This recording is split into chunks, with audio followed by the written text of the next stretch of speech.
سمجھے نہیں سمجھے؟ ٹھیک ہے. تو میں مزید اس پہ گفتگو کرنے سے پہلے ایک چیز کی طرف صرف مختصر سا اشارہ اور مختصر سی گفتگو تمہیں بتانا چاہوں گا. وہ یہ کہ بعض اوقات آپ کی گفتگو میں کچھ الفاظ ہوتے ہیں، بعض اوقات آپ کی گفتگو میں کچھ الفاظ ہوتے ہیں، ہونے کے باوجود وہ لغو ہوتے ہیں اور مہمل ہوتے ہیں، ان کا وجود کالعدم ہوتا ہے. آپ سمجھ رہے ہو بات کو؟ وہ نہ ہونے کے برابر ہوتے ہیں. تو اس کی یہ مثال آئی، اس لیے میں آپ کو یہاں پر تنبیہ کرنا چاہ رہا ہوں. جب قاسم نانوتوی نے یہ لکھی تحذیر الناس لکھی تو اس کے اندر جو ہے وہ اس نے کہا بھائی جو تقدم یا تاخر زمانی ہے اس میں بالذات کوئی فضیلت نہیں ہے. لفظ بالذات بولا تو اعلیٰ حضرت رحمۃ اللہ تعالیٰ علیہ نے جب اس کی تعریب کی تو اس میں لا فضل فیہ اصلاً کے الفاظ ہیں. حسام الحرمین جو عربی ہے، لا فضل فیہ اصلاً. تو اب یہ دیوبندیوں نے کیا کیا؟ دیوبندیوں نے کہا دیکھیں جی انہوں نے بالذات کہا تھا، یہ دیکھا اڑا گئے، بالذات کی قید کو اڑا گئے. تو حضرت کاظمی شاہ صاحب رحمۃ اللہ تعالیٰ علیہ نے اس پہ جو گفتگو کی التبشیر برد التحذیر میں، تو آپ نے فرمایا بات یہ کہ اب دیکھیں نا اصل میں تحذیر الناس کے الفاظ یہ ہیں کہ تقدم یا تاخر زمانی میں الفاظ تھوڑے سے آگے پیچھے ہو سکتے ہیں.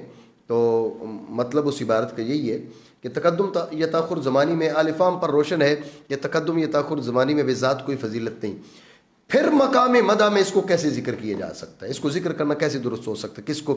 وَلَٰكِن رسول اللہ و خاتم النبیین، وَلَٰكِن رسول اللہ و خاتم النبیین، اس کو مقام مدح میں ذکر کرنا کیسے درست ہو سکتا ہے؟ کیونکہ تقدم یا تاخر زمانی میں تو بذات کوئی فضیلت نہیں. توجہ ہے؟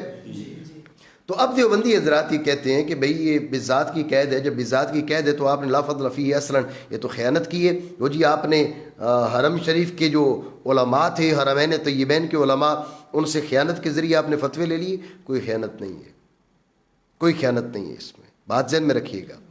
اصل بات یہ ہے کہ جب پوری کلام کو ہم نے لحاظ کیا، پوری کلام کو دیکھا، اس نے کیا کہا؟ اس نے کہا کہ تقدم، اس نے کیا کہا کہ وَلَٰكِن رسول اللہ و خاتم النبیین، یہ اس میں کیا ہے؟ یہ مقام مدح میں اس کو کیسے ذکر کیا جا سکتا ہے؟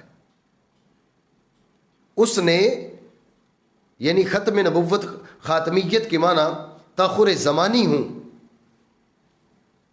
توجہ ہے نا آپ کی؟ خاتم النبیین کے معنی تاخر زمانی کے کریں تو اس نے کہا یہ مقام مدح میں مذکور ہی نہیں ہو سکتا. آپ ذہن میں رکھیں مقام مدح میں جو صفات مذکور ہوتی ہیں کبھی ذاتی ہوتی ہیں اور کبھی ذاتی نہیں ہوتی. اب دیکھیں نا جتنے انبیاء کرام ہیں علی نبینا علیہ الصلوۃ والسلام، ان کے بارے میں مطلب رسول اللہ صلی اللہ تعالی علیہ وسلم باب کمال میں اصل ہے. ٹھیک ہے، رسول اللہ صلی اللہ تعالی علیہ وسلم خود قاسم نانوتوی نے کہا کہ بھئی آپ علیہ السلام کی نبوت ذاتی ہے، اور باقی جو انبیاء کرام علی نبینا علیہ الصلوۃ والسلام ہیں تو ان کی نبوت جو ہے رسول اللہ صلی اللہ تعالی علیہ وسلم کی نبوت کا پرتو ہے. حاصل گفتگو اس کی گفتگو کا حاصل یہ ہے. تو بتائیے باقی نبیوں کی نبوت مقام مدح میں ذکر ہو سکتی نہیں ہو سکتی؟ وہ قابل تعریف ہے نہیں ہے؟ یعنی قابل تعریف ہونے کے لیے بالذات ہونا ضروری نہیں ہے. اصل یہ بات سمجھے، مقام مدح میں ذکر کرنے کے لیے اس کا صفت ذاتیہ ہونا ضروری نہیں ہے. سمجھے بات کو؟ تو اس کا صفت، اس نے کہا وَلَٰكِن رسول اللہ و خاتم النبیین، اس نے اس کو مقام مدح کے لائق ہی نہیں سمجھا. اگر آپ خاتمیت کے معنی ختم زمانی کرتے ہیں تو آپ خاتمیت کے معنی ختم زمانی کرتے ہیں تو یہ مقام مدح کے لائق ہی نہیں ہے. تو اب یہ تقدم یہ تاخر زمانی میں بالذات کوئی فضیلت، یہ بالذات ہونا نہ ہونا برابر ہے نا جی؟ نہیں سمجھ رہے بات کو؟ بالذات کی قید، بالذات تو اس نے صرف لوگوں کو گمراہ کرنے کے لیے جو ہے نا، لوگوں کا دھیان بٹانے کے لیے.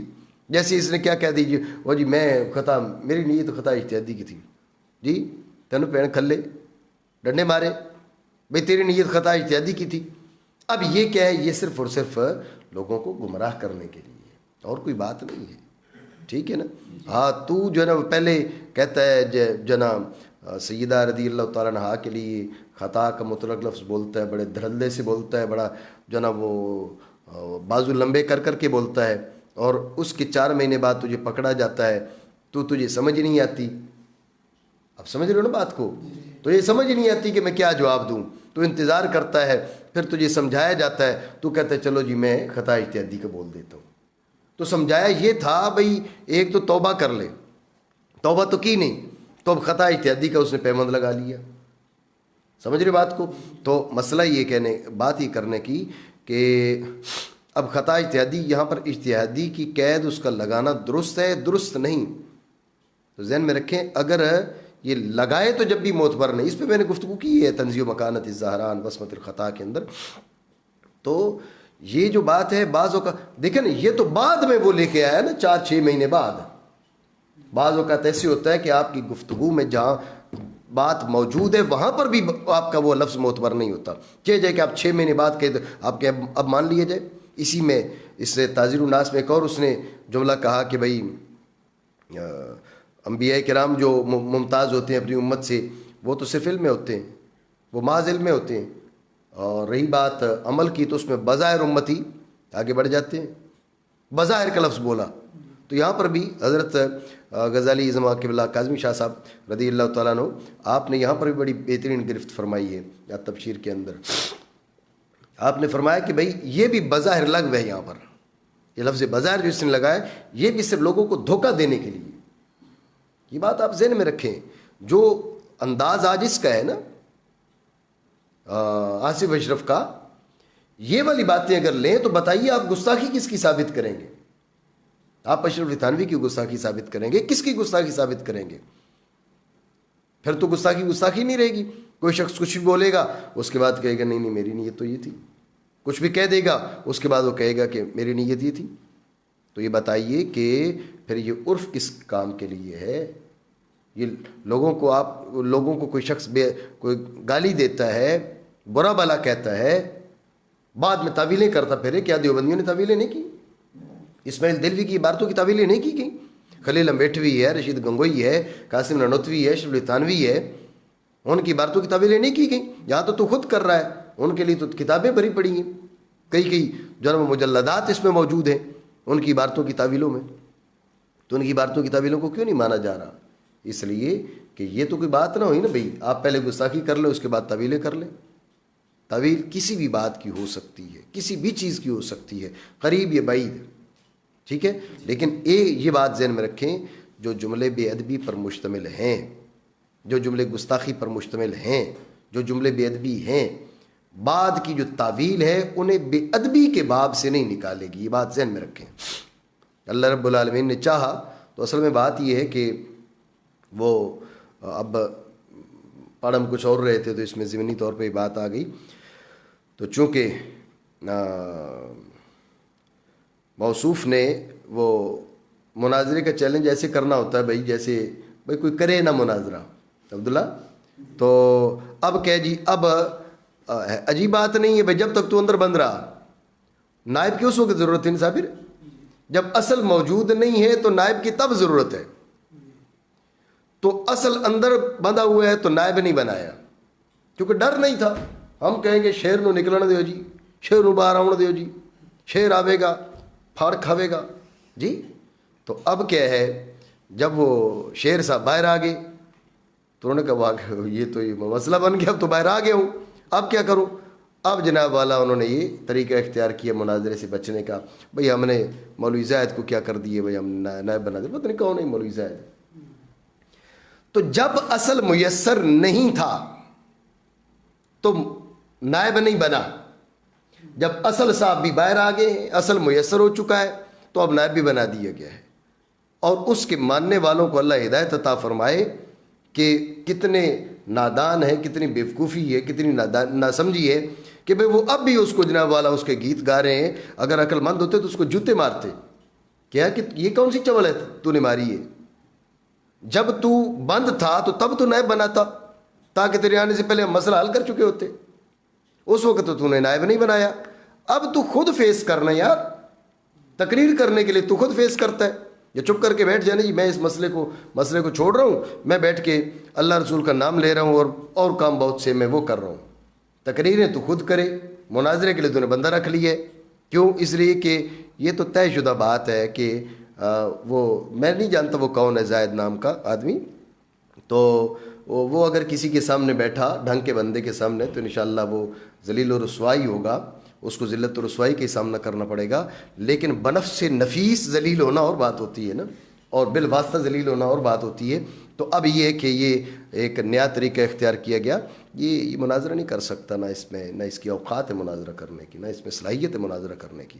یہ ہمارے لوگ جو ہیں، اللہ رب العالمین ہمیں سمجھ عطا فرمائے، ہمارے لوگ اس بات کو سمجھنے سے قاصر ہیں، کیونکہ یہ مناظرہ بالکل کرنے کے لائق نہیں ہے. انشاءاللہ کبھی مناظرے کے میدان میں یہ نہیں آئے گا، اور اگر آیا تو اللہ رب العالمین اسے ذلیل و رسوا کرے گا.